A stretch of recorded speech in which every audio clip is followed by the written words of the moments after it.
of issues. You know, you are divorced. You haven't worked through those issues. I said, okay. So he's like breaking it all down. So when him breaking it all down, I finally figured out by day 3, that was on day 2. By day 3, I was like, I'm pretty messed up. I got some stuff that I need to clean up. So when I'm cleaning all this stuff up, he keeps telling me these 2 words, but God. But God. Now, as y'all know, Reverend Pastor James Williams teaches us about the Bible. So I got to put some Bible with it. Amen. He said in Isaiah 40:31, but they that wait upon the Lord shall renew their strength. They shall mount up with wings as eagles. They shall run and not be weary. They shall walk and not faint. And I kept saying, well, God, why are you giving me that scripture? He said, because, sister, you've been running so hard, you ain't even had time to get weary yet. You ain't been even doing what I'm asking you to do. Again, I'm still that being. That being has got to be cultivated. That being has got to be kind of shook up. That bean's got to be pressed down to get to the coffee that you want to get to. And then he said, in my Reverend Dr. Howard Wester John's voice, 1 Corinthians 2:9, he says, but as it is written, eyes have not seen, nor ears heard, neither hath the heart of the man the things which God hath prepared for them that love him. I said, well, Lord, what are you trying to tell me there? He said, that's your aroma. See, we can walk around here all day long. And, you know, people walk around, they say, if you're going to be a Christian, you got to have a frown on your face. You got to have your eyebrows twisted up. You got to have a dress all the way down to your toes, and your collar got to be up to your ears, and you're supposed to just say Jesus. Every time somebody says something to you, they ask you, how your day going? Jesus. Is your toe hurt? Jesus. You ain't supposed to never say nothing else. But I said, no, God, there's got to be something else. And he said, you know what? You're going to learn to use your voice for me. See, let me give you a backstory about Shaniqua. See, Shaniqua normally is in the back of the room, just like you back there. See, I'm the one that puts everything together. I'm the one running around in the tennis shoes and the cute shoe and the cute dress. But you go to my ankles, baby, look here. Flojo ain't got nothing on me. I can get out of the way anywhere I need to go. And I done got so good now, good in heels. Hello, okay? So, you know, I'm always that person in the back. But God said, no, I got a better ministry for you. Yeah. See, I need you to come to the front because you done been through a whole lot in them 47 years that you've been down on this earth. And I kept saying, well, God, what did I do? He said, you're the only person in your family that waited 25 years after your bachelor's, went back and got not 1 but 2 degrees, and now you're becoming an entrepreneur. So you need to tell somebody who's over 40, who's sitting there thinking, my life is over, my life is through, I don't have no choices. Yes, you do. As long as you put it in the hands of the master, you have a choice, and your choice is Jesus. And when Jesus gives you those orders, you stand up and say, yes, Lord, because God said, I am the way, the truth, and the life. He that follows me comes to the Father. That's right. So then he said, you went to school and you got the ability to write. So now he said, I want you to write a web series. And I said, okay. And so I'm like, what am I web series about? He said, about etiquette.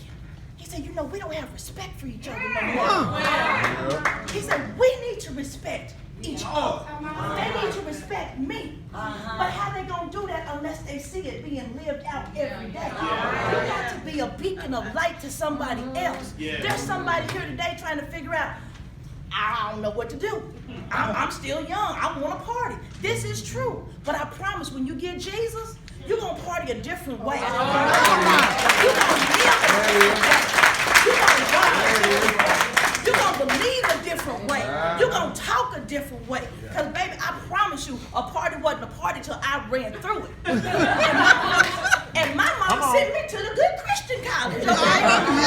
So, hey. That's why they party now. And then on top of that, God was so good. The aroma from him was so good for me. He hooked me up with this place in Dallas, and it's called Wings. It's a women's entrepreneurial center. They gave me a mentor. get out of town. I ain't paying for nothing. They hooked me up with a mentor. Woman's been in the business 25 years. She said, I'm gonna help you get your business started. Now, back to TOU again. TOU is messing with some stuff in my life, okay? Because TOU makes me sit down almost every Tuesday, and they say, you need to sit down and do your lessons. Now, the way TOU is constructed is that, it's self-paced. And with it being self-paced, Shanique was kind of doing it extra slow. Because I don't want to go through some of the lessons, okay? I'm just going to be honest with you. Because the one I'm going through now is about breaking soul ties. And people don't think that you can have soul ties. Okay? And people think when you get out of a relationship that you still are able just to get out and not have no problems. No. Anything that makes you think and go, oh, boo, or, oh, that was so good, that's a soul tie. All right, and, you know, when they started talking about soul ties, because, you know, I ain't gonna lie, my mama tell you, I'm a good child, but boy, look at her getting to be good sometimes. Oh, Jesus, I feel sorry for her. But she's still good, though. She said she's been praying for a long time for this one. They know. And I started looking at stuff, and I said, that shirt over there, but I like that shirt. Because I bought that shirt, but he never got it because he made me mad. So I gotta keep that shirt. Lord said, no, I need you to throw that away. I said, what? That was a $50 shirt. Oh, no, wait a minute, hold on, Jesus. We can't be throwing stuff away. Because I'm a little cheap, too, y'all. I promise y'all. I'm cheap. You know, I'm the person that go in the store and go straight to the sale rack.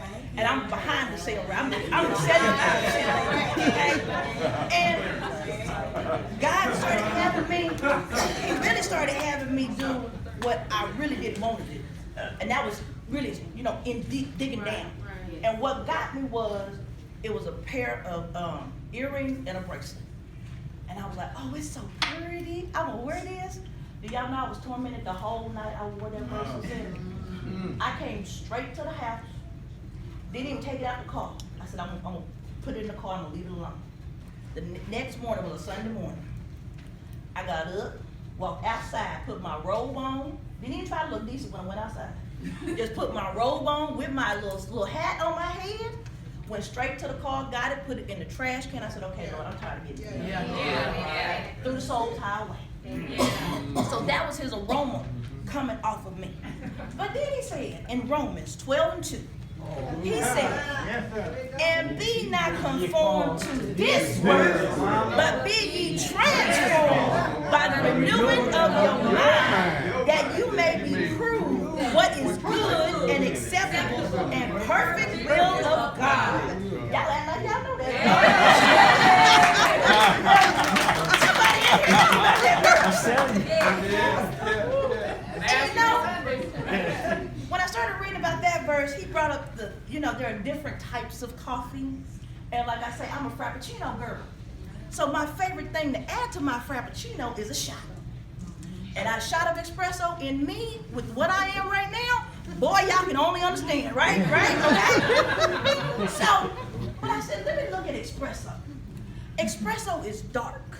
Yeah. Espresso is bitter. Espresso is very, very, very rich, a very hard type thing, you know?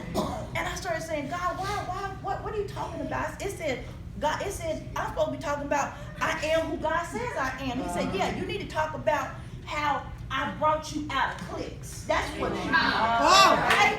See, when I started bringing you out them cliques, that espresso had to be pressed down and it had to be moved around. And see, then he said, you always stood for right when everybody else wanted to stand for wrong. See, that's that rich flavor, still getting pushed down and worked out. He said, and then you don't do drama at all. Okay? You know, you see drama, you run the other way.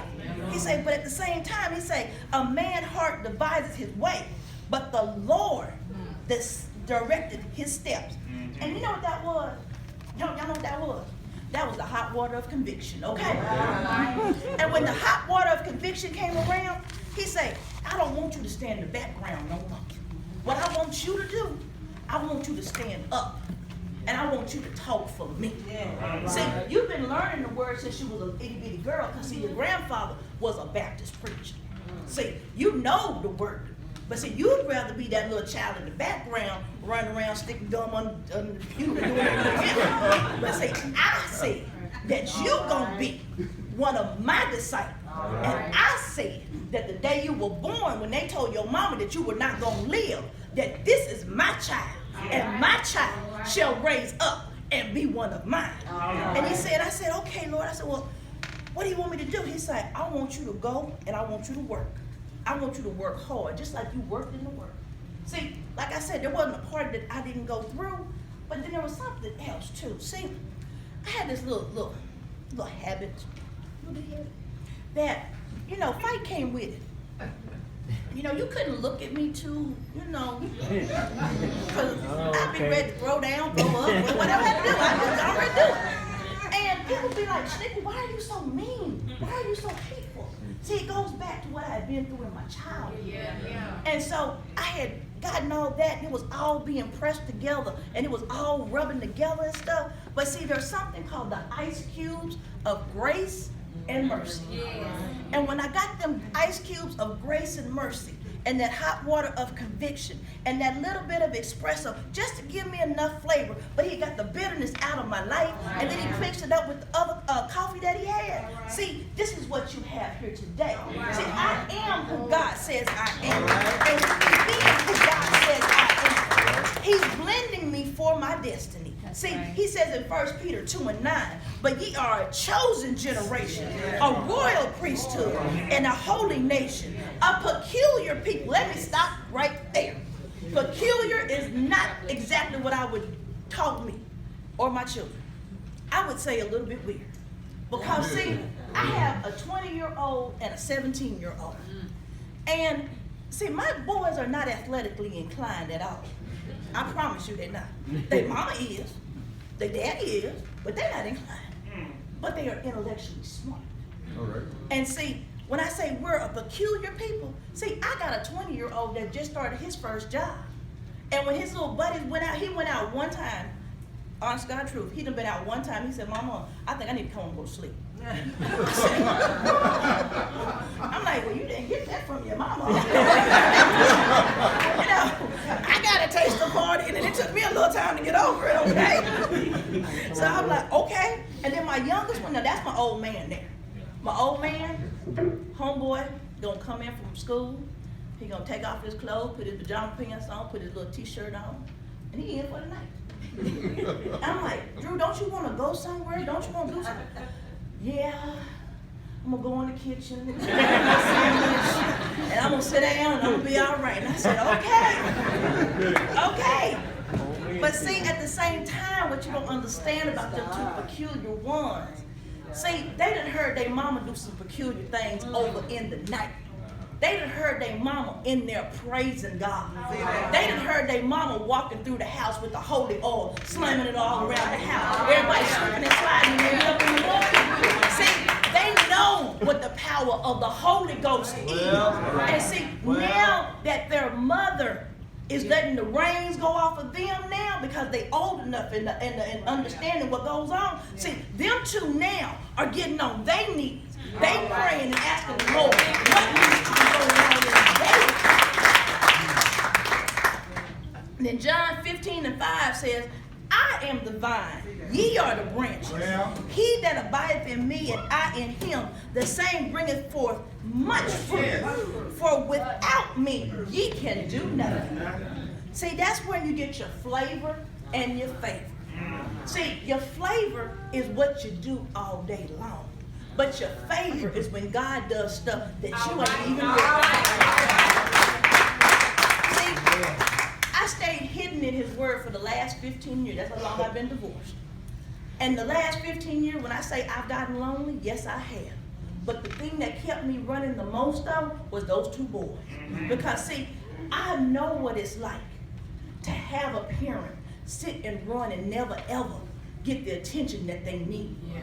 So I told myself, I said, Lord, since I've been dealt this hand, not that I wanted this hand, but since I've been dealt this hand, I'm going to make it a point and a mission in my life to make sure these boys understand that your grace is sufficient. Okay? And when I said that, I said, God, I need for you to tell me what else I need to do. And he said, I just need you to run the race that I've given you. See, you one of them women that Jesus, I don't know about y'all, okay, let me be real honest. See, I don't know how Jesus talked to y'all, but Jesus has talked to me just straight up, okay? He has to say, Shaniqua, Rochelle, Jones, I need you to go over here and be right there. Because he said, well, if you just happen to pass, I'll be like, I could happen to go this way, okay? So, with me having to do that, I'm like, okay, cool, fine. So, 1 Corinthians 6:9, it says, what? Know ye that your body is a temple of the Holy Ghost, in which is in you, which ye have of God, and ye are not your own. In conclusion, knowing that I am not my own person, I knew who I needed to be. I know what I needed to do. But this wall up here proves today that the road that I'm on is one that I'm supposed to be on. Because, like I said, in TOU, they talk about all this hatred, strife, adultery, depression, all that good stuff over there, and they telling us we got to purge ourselves.